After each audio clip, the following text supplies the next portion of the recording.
people, thank you for watching my video.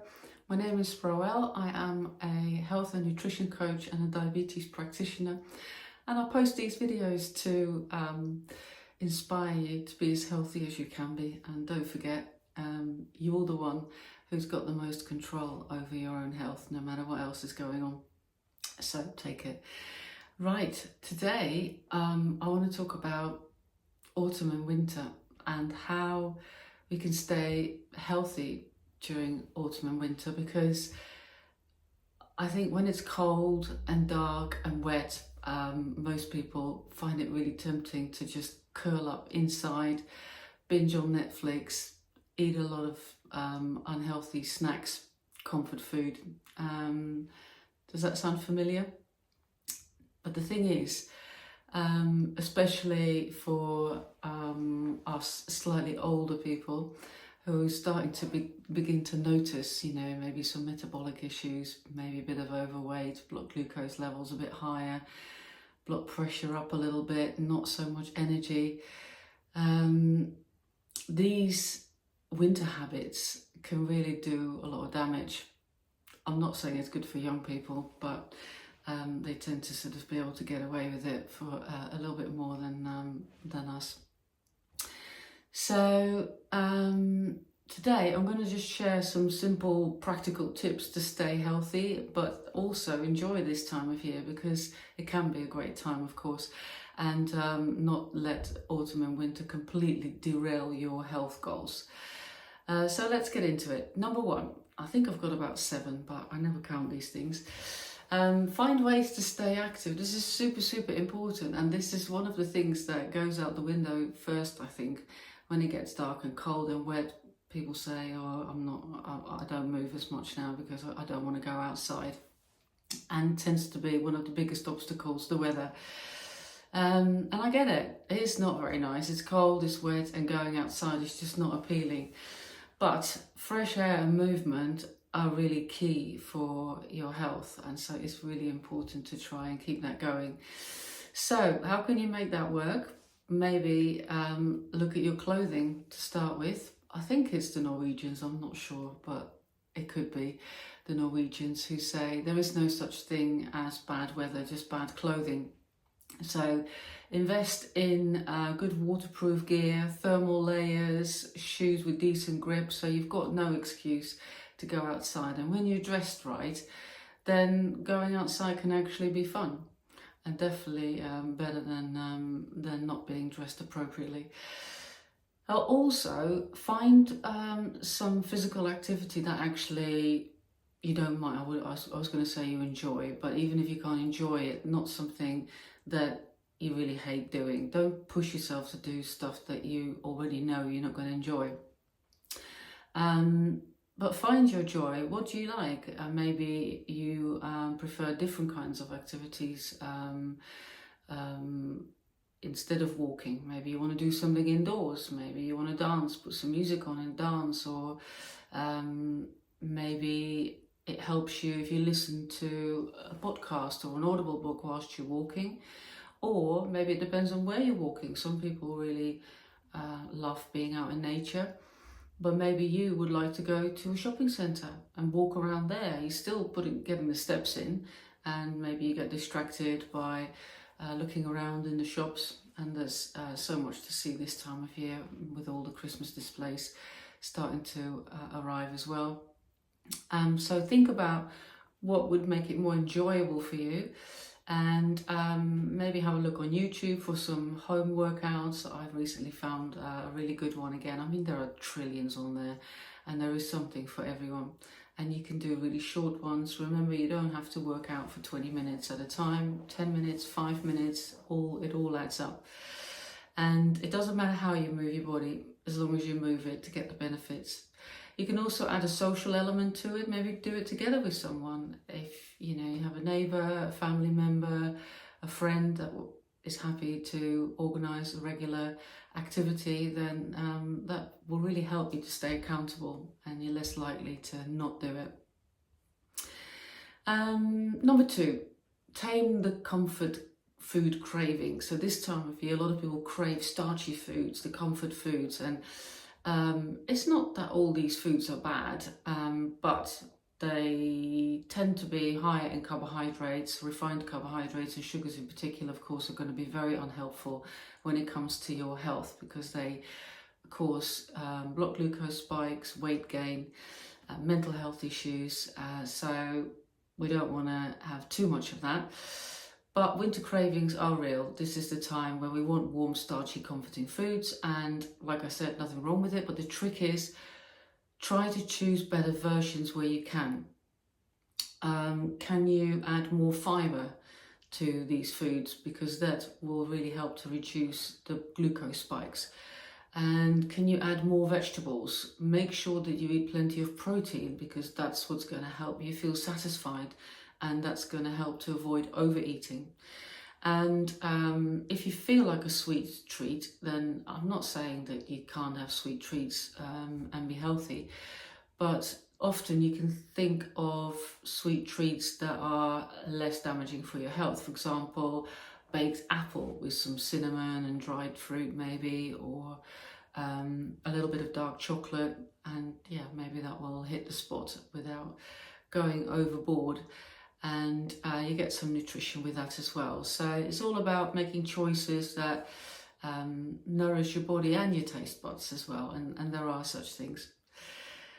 Number 3, think about vitamin D and also light. And these dark days, lack of sunlight can really mess with your mental health, your mood, your energy levels, and also your health. It's shown that people who have a deficiency in vitamin D, which can be a result of a lack of daylight, especially in the winter months, have impaired immune systems and cope worse when they get ill.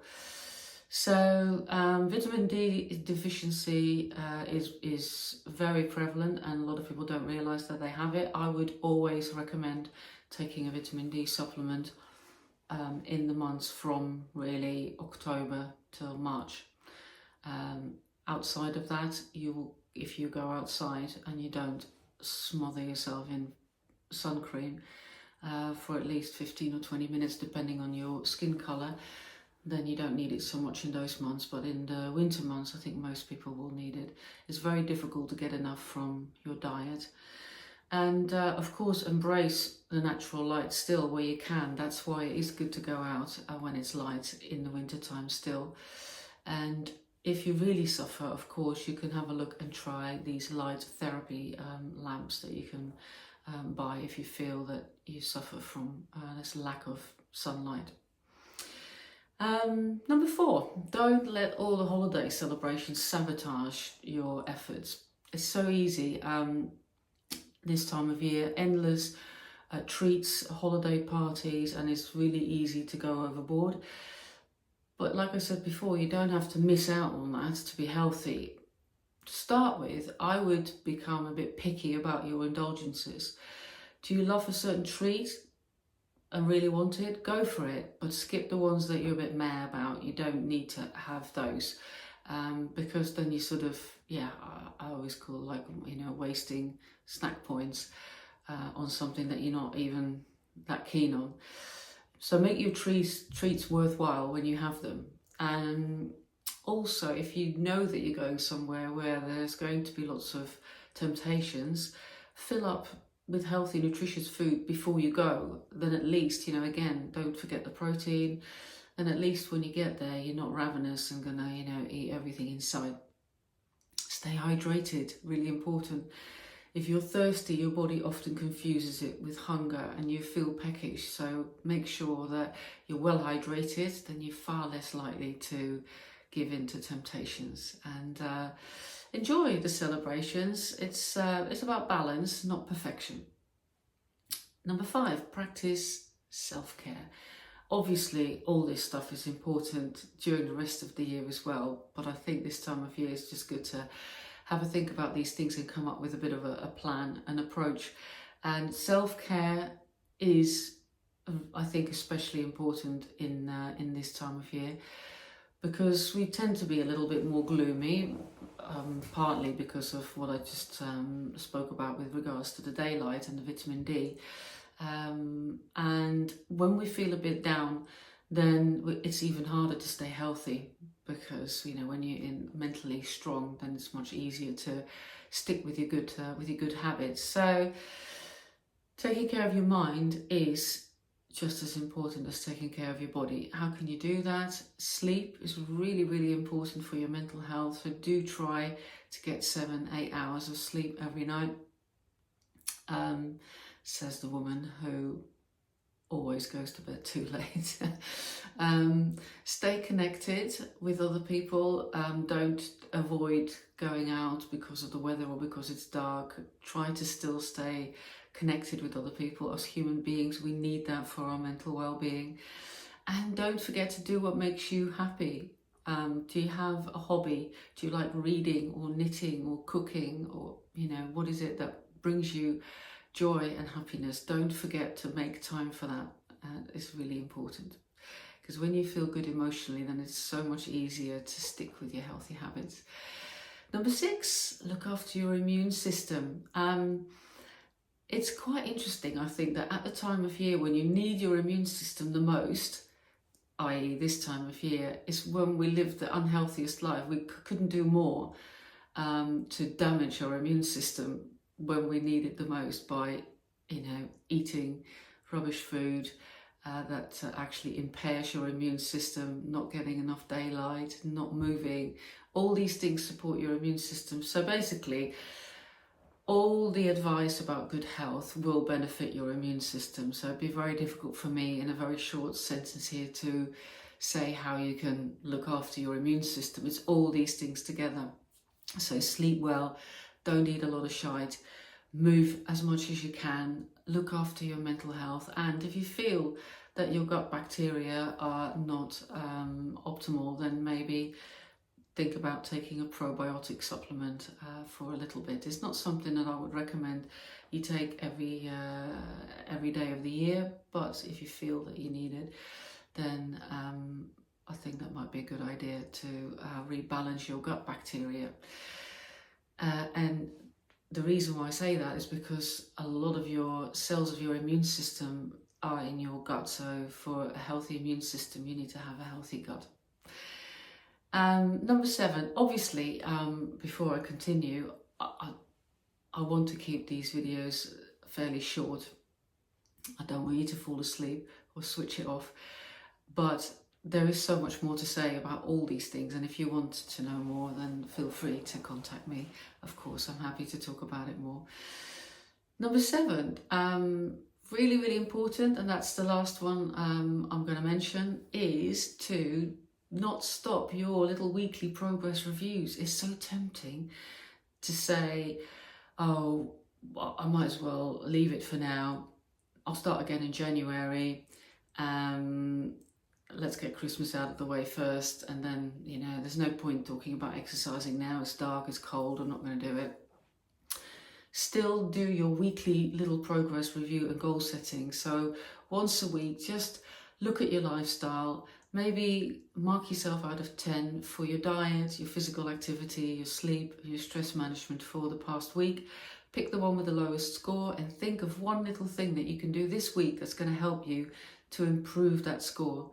And if you do that week after week, you will make a big difference by making all these small efforts. You're going to see a big, big difference.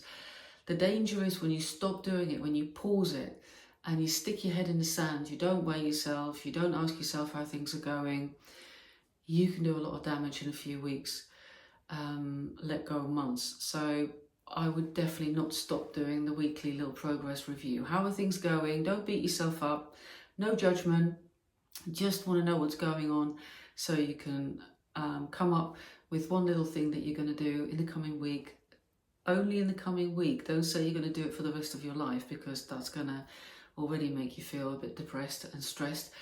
Just the coming week, what's the one thing you're going to try? Do that. Review it at the end of the week, see if you want to keep on doing it. If not, do something else, but always do something.